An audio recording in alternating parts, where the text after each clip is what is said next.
Salut à tous la famille, salut les passionnés, les puristes et bienvenue dans ce nouvel épisode de Can Inside. Aujourd'hui, on va poser le ballon, on va éteindre les écrans géants, on va oublier les ralentis de la VAR, on va oublier la pelouse, les crampons et les tactiques. Aujourd'hui, on enfile la robe d'avocat, on sort les dossiers, les surligneurs et les codes de justice sportive parce que ce dont on va parler aujourd'hui dépasse l'entendement. On va parler du plus grand braquage institutionnel de l'histoire du football africain.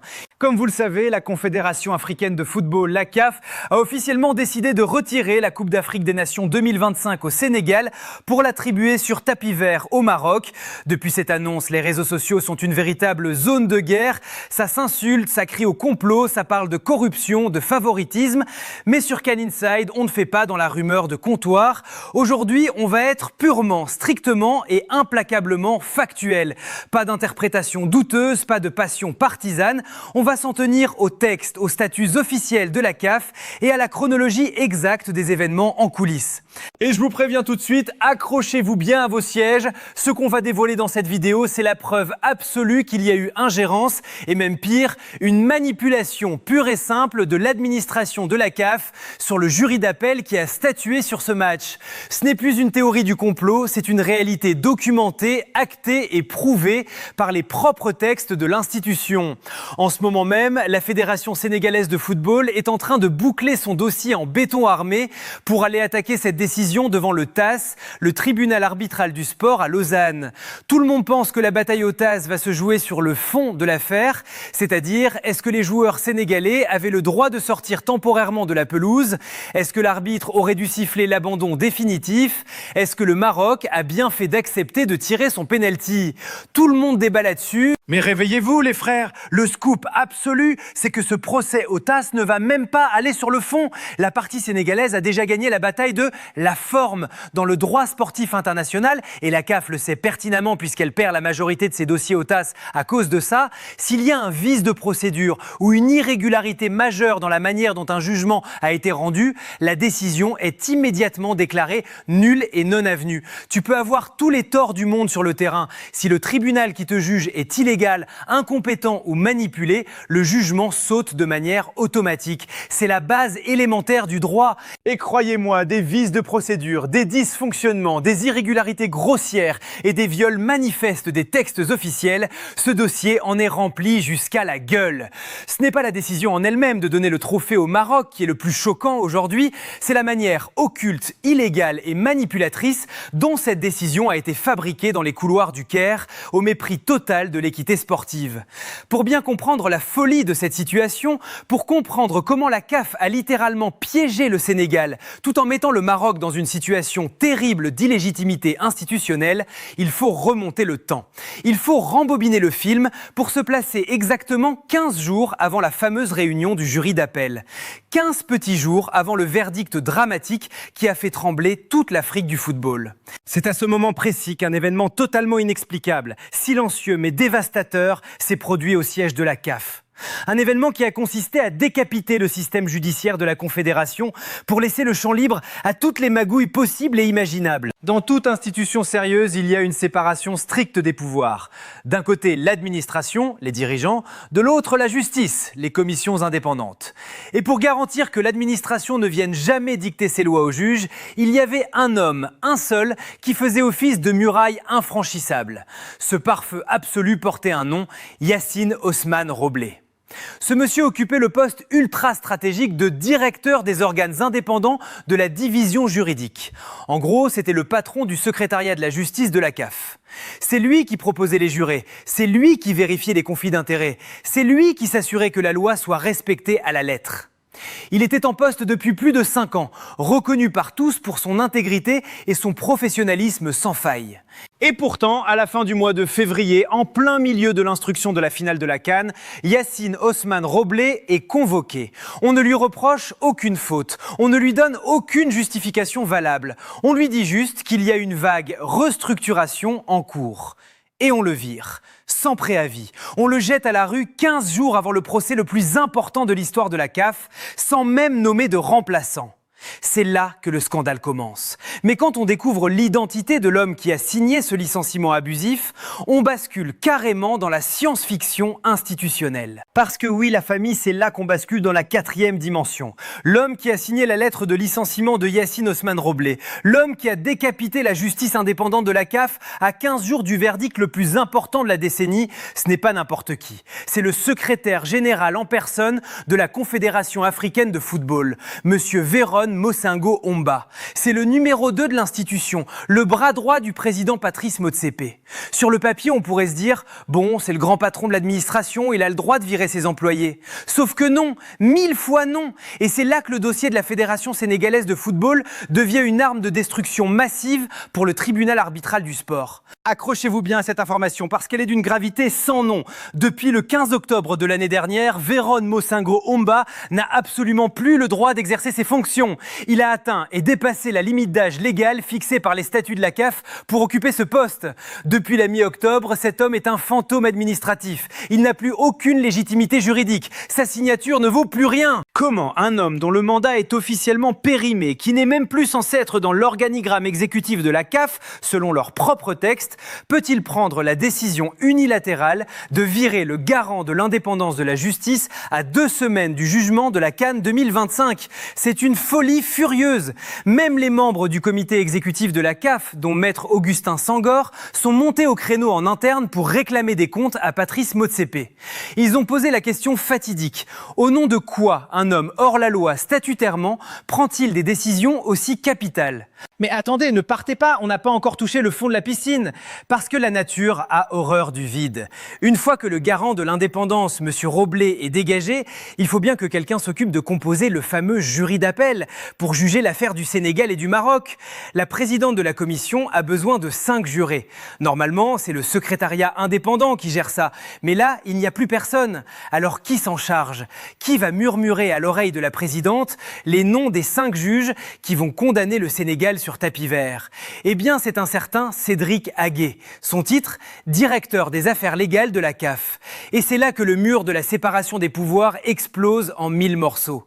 Cédric Aguet, il fait partie de l'administration. Ce n'est pas un juge indépendant, c'est un membre de l'exécutif. En intervenant directement pour avancer les noms des 5 jurés, l'administration de la CAF a mis les 2 pieds dans le tribunal. L'indépendance de la commission vient d'être totalement violée, assassinée en plein jour. C'est exactement comme si dans un procès au pénal, c'était le ministre de l'Intérieur qui choisissait lui-même les jurés pour condamner un accusé. C'est anticonstitutionnel dans n'importe quel pays du monde et c'est formellement interdit par les statuts de la FIFA et de la CAF. Et la cerise sur ce gâteau empoisonné, devinez d'où vient ce fameux Cédric Aguet. Avant d'être nommé directeur des affaires légales, il était le responsable du bureau du secrétaire général. Oui, vous avez bien entendu, c'était le bras droit de Véron Mosengo Omba. Et c'est ce même Véron, le secrétaire fantôme au mandat expiré, qui a nommé son poulain à ce poste clé. Mais le summum de l'illégalité, c'est la manière dont Cédric Aguet a été nommé. Les statuts de la CAF sont limpides. Pour nommer un directeur à un poste aussi sensible, le secrétaire général doit proposer un nom. Et ce nom doit recevoir l'aval et la validation formelle du comité exécutif, le COMEX, en amont. C'est une obligation légale. Et devinez quoi ? Ça n'a jamais été fait. Le secrétaire général périmé a nommé son ancien chef de cabinet sans consulter le COMEX. Il a agi comme un dictateur dans son propre royaume. Résumons cette dinguerie juridique, parce que c'est l'axe de défense qui va pulvériser la CAF aux tasses. On a une institution où un secrétaire général qui n'a plus le droit d'exercer, Véron, nomme illégalement et sans validation un directeur légal, Aguet. Et c'est ce directeur légal illégitime qui franchit la ligne rouge de la séparation des pouvoirs pour choisir lui-même les jurés censés juger le Sénégal de manière indépendante. Les gars, c'est un château de cartes bâti sur du sable mouvant. L'illégalité transpire à chaque étage de la procédure. Et si vous pensez que c'est scandaleux, attendez d'entendre qui ce fameux Cédric Aguet a choisi pour composer ce jury d'appel. Le choix des 5 hommes est un affront direct à la notion même d'impartialité. Parce que oui, les gars, quand on a fini de rigoler sur les nominations illégales dans les bureaux, il faut s'attaquer au cœur du réacteur. Les hommes qui ont physiquement voté pour retirer la Coupe d'Afrique des Nations au Sénégal. On vient vient de voir que c'est l'administration, via monsieur Cédric Haguet, nommé illégalement par un secrétaire général périmé, qui a soufflé les noms des 5 jurés à la présidente du jury d'appel. Déjà là, l'indépendance de la commission est morte et enterrée. Mais quand on se penche sur le casting de ces 5 fameux juges, on atteint des sommets de cynisme qui feraient rougir n'importe quel avocat de première année. Dans n'importe quel tribunal du monde, la règle numéro 1, le socle absolu de la justice, c'est l'impartialité. Tu ne peux pas juger une affaire si tu as un lien direct ou indirect avec l'une des parties. À la CAF, cette règle d'or est gravée dans le marbre par l'article 19 du Code disciplinaire.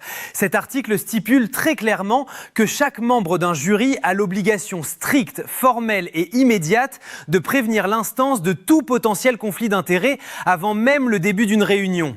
Si tu as un doute, si tu as une attache, tu te retires, c'est la base. Et c'est là que le scandale éclate au visage du monde entier. Dans la liste des 5 jurés choisis sur mesure par l'administration pour statuer sur cette finale Sénégal-Maroc, il y a un nom qui fait bondir tous les experts juridiques du continent, monsieur Moïse Ben Nasri. Qui est ce monsieur ? Ce n'est pas un obscur juriste indépendant caché dans un cabinet à Genève, non, c'est le président de la Fédération tunisienne de football. Déjà, posez-vous 5 minutes. Sur les 9 membres potentiels qui auraient pu être appelés pour composer ce jury, monsieur Ben Nasri est littéralement la seule personne qui exerce une activité politique et exécutive directe dans la gouvernance du football africain. Mais la loi de la CAF, dans son article 20, est très vicieuse. Elle dit qu'il a le droit de siéger dans cette commission tant qu'il n'est pas membre du comité exécutif, le COMEX. Donc techniquement, sur le papier, il peut être là. Sauf que...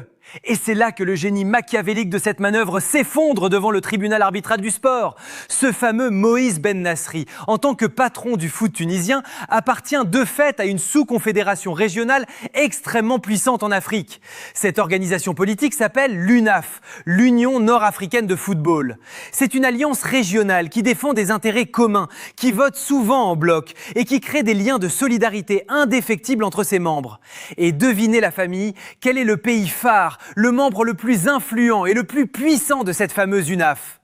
Le Maroc. Bam! Le coup de massue. L'un des 5 juges censés statuer en toute indépendance et en toute neutralité sur le sort du Sénégal et du Maroc fait partie de la même sous-confédération géopolitique et sportive que le Maroc. Il fait allégeance à la même alliance régionale que l'une des 2 parties qu'il est censé juger de manière impartiale. Les frères, si ça ce n'est pas un conflit d'intérêts massif, caractérisé, absolu et flagrant en violation totale de l'article 19, alors les mots n'ont plus aucun sens dans la langue française.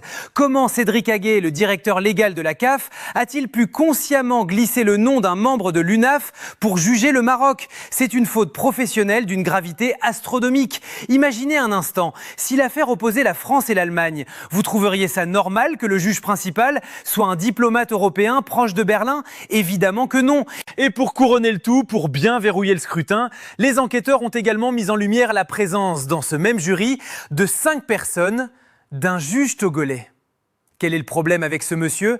Eh bien, il s'avère qu'il est le compatriote direct et un proche très intime de ce fameux Cédric Haguet qui a composé la liste. On est en plein copinage, en pleine distribution de sièges entre amis pour s'assurer que le vote ira dans le sens désiré par l'administration du Caire. Les gars, quand les avocats de la Fédération sénégalaise vont poser ce dossier sur le bureau des juges du TAS à Lausanne, le procès va durer 3 minutes chrono. Les magistrats suisses vont regarder la composition du jury, ils vont voir l'administration qui choisit ses amis, ils vont voir le membre de l'UNAF qui juge le Maroc, ils vont ouvrir le code disciplinaire à la page de l'article 19 et ils vont tout annuler. Ils n'auront même pas besoin de regarder le match, le raté de Brahim Diaz ou la sortie des joueurs sénégalais. Le vice de forme est tellement gargantuesque qu'il annule tout le reste. Mais la question qui brûle maintenant les lèvres de tout le continent, c'est où est le comité exécutif dans tout ça? Où sont les contre-pouvoirs? Où est Patrice Motsepe? Et surtout, pourquoi des membres de la CAF laisse-t-il faire un tel massacre juridique sans lever le petit doigt? Parce que la vraie question que tout amoureux du football africain doit se poser aujourd'hui, la famille, c'est comment a-t-on pu en arriver là? Comment une poignée d'hommes de l'administration, un secrétaire général au mandat périmé et un directeur légal nommé en catimini ont pu prendre en otage la plus grande compétition de notre continent sans que personne ne les arrête? Où sont les contre-pouvoirs? Où est la police interne de la CAF? Normalement, le garde-fou de l'institution, c'est le comité exécutif, le fameux COMEX. C'est le Parlement du football africain, composé des présidents des plus grandes fédérations du continent. Dans ce COMEX, on retrouve d'ailleurs les deux grands protagonistes de notre affaire, Maître Augustin Senghor pour le Sénégal et Fouzi Lekja pour le Maroc. En théorie, ce comité exécutif a tous les pouvoirs. Il a le pouvoir de bloquer une nomination illégale, il a le pouvoir de révoquer un secrétaire général, il a le pouvoir de taper du poing sur la table pour exiger le respect des textes. Mais que fait ce COMEX face au viol caractérisé d'injustice dans l'affaire de la CAN 2025 ? Pour l'instant, le silence radio. Un silence assourdissant, un silence complice. La vidéo d'investigation tape très fort là-dessus. Soit le COMEX préfère se taire lâchement pour protéger ses petits privilèges, soit il est totalement impuissant. Mais attention, l'heure de vérité approche à grands pas. Une réunion cruciale du comité exécutif est prévue pour le 29 de ce mois. Et croyez-moi, l'ambiance va être électrique. Si les membres du COMEX laissent passer cette manipulation du scrutin, s'ils ne dénoncent pas la nomination de Cédric Haguet et le renvoi de Yacine Roblé, alors ils deviendront officiellement et juridiquement les complices actifs de ce braquage. Ils ont aujourd'hui le pouvoir historique de regarder le président de la CAF, Patrice Motsepe, droit dans les yeux et de lui dire « Monsieur le Président, vous ne dirigez plus votre institution. Votre administration est en roue libre. Vos textes sont bafoués. Vous devez rendre des comptes. » Parce que parlons-en de Patrice Motsepe, le grand patron, le milliardaire sud-africain. Depuis des années, les observateurs hurlent qu'il est un président fantôme, un homme de paille placé là par des forces supérieures. Et ces forces, on les connaît, c'est la FIFA. C'est un secret de polichinelle, les frères. Patrice Motsepe a été littéralement parachuté à la tête de la CAF par la FIFA, tout comme le fameux secrétaire général Véron Mosengo Omba, l'homme par qui le scandale arrive. La FIFA tire les ficelles en coulisses et veut continuer d'imposer ses hommes de main pour contrôler le football africain. Mais ce qui va achever de vous convaincre que la CAF est devenue une zone de non-droit absolu, c'est l'affaire de l'audit caché. Accrochez-vous bien parce que ça, c'est digne d'un film d'espionnage de la mafia. Face aux rumeurs de corruption et de mauvaise gestion, une très sérieuse compagnie égyptienne a été mandatée pour réaliser un audit complet de la CAF. Les auditeurs ont fouillé les comptes, ils ont épluché les procédures, ils ont analysé les nominations et le résultat de cet audit est tombé. Il était tellement dévastateur, tellement accablant, il confirmait tellement toutes les magouilles et les dysfonctionnements internes que l'administration de la CAF a pris une décision radicale. Ils l'ont caché. Ils ont littéralement mis le rapport sous clé. C'est un truc de fou furieux. Quand les membres du comité exécutif, les patrons du foot africain, ont exigé d'avoir une copie de cet audit pour savoir ce qui se passait dans leur institution, on leur a répondu par la négative. On leur a dit non, pas de copie pour vous. Si vous voulez vraiment le lire, vous devez prendre l'avion, venir physiquement au siège au Caire, accompagné d'un avocat. Vous pourrez le lire sur place, mais interdiction formelle de prendre des photos ou des notes. Vous vous rendez compte du niveau d'opacité. On cache les preuves du désastre aux propres dirigeants de la CAF. Et pour essayer d'éteindre l'incendie et de rassurer tout le monde, qu'est-ce que l'administration a fait ? Ils ont sorti la carte du copinage pur et dur. Ils ont mandaté une avocate namibienne, une certaine Rebecca, pour pondre un petit rapport bidon disant que circuler, il n'y a rien à voir, tout va très bien à la CAF. Et pourquoi elle ? Par quel miracle cette dame a-t-elle été choisie ? Parce que son patron direct à la Cour suprême de Namibie est un ami intime et personnel du président Patrice Motsepe. Tout est verrouillé, tout est contrôlé par un petit groupe d'amis qui a pris le football africain en otage. Mais dans ce marécage de corruption et de silence, un homme posséderait, selon les rumeurs, une copie de cet audit explosif. Et cet homme n'est autre que Fouzi Lekja, le patron du football marocain. Et oui les gars, c'est là que l'intrigue devient littéralement digne de la série House of Cards ou de Game of Thrones. Dans ce marécage de silence, d'opacité et de corruption institutionnelle, une rumeur persistante, relayée par de multiples sources très sérieuses, affirme qu'un homme posséderait une copie de ce fameux audit égyptien dévastateur. Cet homme, c'est Fouzi Lekja, le tout-puissant président de la Fédération royale marocaine de football et membre incontournable du comité exécutif de la CAF. Alors là, l'analyste pose la question qui tue et elle va vous faire exploser le cerveau. Il y a deux possibilités. Première option, Lekja a bluffé. Il n'a jamais eu ce document entre les mains, fin de l'histoire. Mais deuxième option, beaucoup plus sombre, il l'a vraiment. Et s'il l'avait vraiment en sa possession depuis tout ce temps, pourquoi, au grand Dieu, pourquoi ne l'a-t-il jamais utilisé ? C'est une question fondamentale.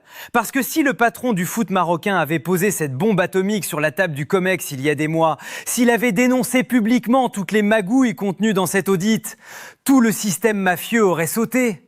Le secrétaire général fantôme Véron Mosengo Omba aurait été viré sur le champ. Le sulfureux Olivier Safari, qui a trafiqué l'arbitrage, n'aurait jamais été nommé. Les directeurs légaux illégitimes auraient été balayés. Bref, tout ce cirque pitoyable, toute cette ingérence administrative qui a conduit au chaos de la finale de la CAN 2025 n'aurait tout simplement jamais eu lieu. Pourquoi avoir gardé le silence? Pourquoi avoir laissé la CAF sombrer dans l'illégalité absolue? Quelles sont les véritables motivations politiques derrière tout ce chaos? C'est ce qui pousse le journaliste à faire un constat terrible, mais tellement vrai.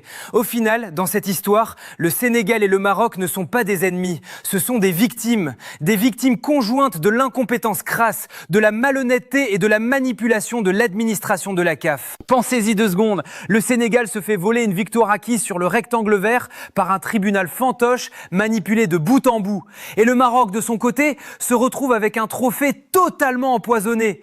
Quelle fierté y a-t-il à célébrer une Coupe d'Afrique qu'on t'a attribuée dans un bureau climatisé via un jury illégal composé de tes propres alliés de l'UNAF et nommé par un secrétaire général qui n'a même plus le droit de signer un papier? C'est terrible pour l'image du Maroc. Leurs propres dirigeants, en refusant de faire le ménage à la CAF quand ils en avaient le pouvoir, ont laissé la situation pourrir jusqu'à ce scandale mondial. Et c'est pour ça que la conclusion de cette affaire devant le tribunal arbitral du sport à Lausanne va être un véritable massacre à la tronçonneuse. Les frères, on vous l'annonce aujourd'hui sur Can Inside, le dossier est plié. Game over, échec et mat. Quand les brillants avocats du Sénégal vont arriver devant les juges suisses, ils ne vont même pas parler de football. Ils vont poser 2 feuilles sur la table. Feuille numéro 1, voici la preuve que l'homme qui a composé le jury d'appel a été nommé illégalement par un secrétaire général dont le mandat a expiré le 15 octobre. Feuille numéro 2, voici la preuve que le juré principal, Moïse Ben Nasri,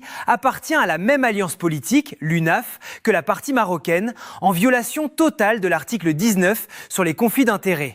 Merci, bonne nuit. Le TAS ne va même pas examiner le fond de l'affaire. Il n'aura pas besoin de regarder la vidéo de la Panenka de Brahim Diaz ou la sortie du terrain des Sénégalais.